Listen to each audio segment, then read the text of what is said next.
श्रद्धेय श्रोतागण, आज मैं अपने चैनल के माध्यम से हिंदी व्याकरण का बहुत ही उपयोगी पाठ घोष और अघोष वर्ण पर रचित अपनी कविता को सुनाना चाहता हूँ।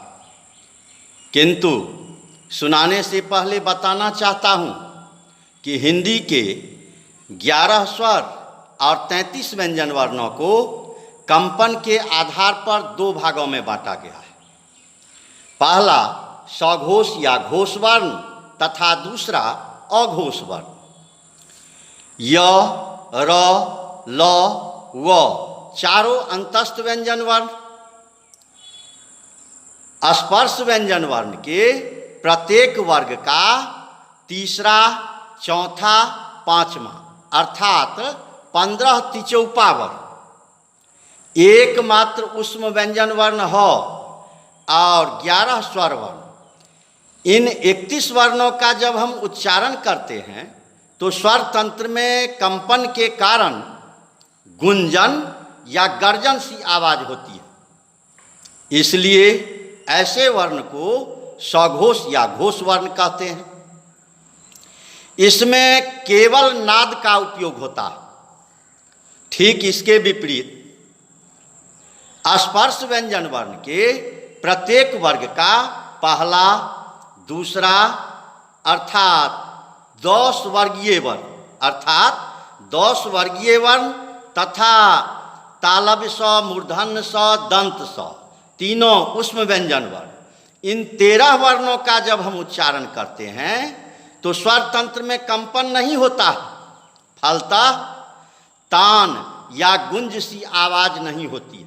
अतः ऐसे वर्ण को अघोष वर्ण कहते हैं। इसमें केवल श्वास का उपयोग होता है।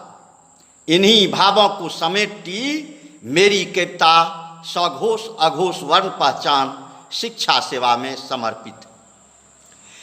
कंपन के आधार पर वर्णों में विभेद। कंपन के आधार पर वर्णों में विभेद, सघोष वर्ण अघोष वर्ण दोनों इसके भेद। कंपन के आधार पर वर्णों में विभेद, सघोष वर्ण अघोष वर्ण दोनों इसके भेद। बोलकर तर्क वितर्क करने से फर्क करना बिल्कुल आसान। सघोष अघोष वर्ण पहचान, सघोष अघोष वर्ण पहचान। अंतस्थ 4 तिचौपा 15, अंतस्थ 4 तिचौपा 15 ऊष्म ह स्वर वर्ण 11। इन 31 वर्णों के उच्चारण में केवल नाद का उपयोग मान, स्वर तंत्री में कंपन का भान, सघोष या घोष वर्ण पहचान, सघोष या घोष वर्ण पहचान। पहला दूसरा वर्गीय वर्ण स ऊष्म व्यंजन वर्ण। इन 13 वर्णों के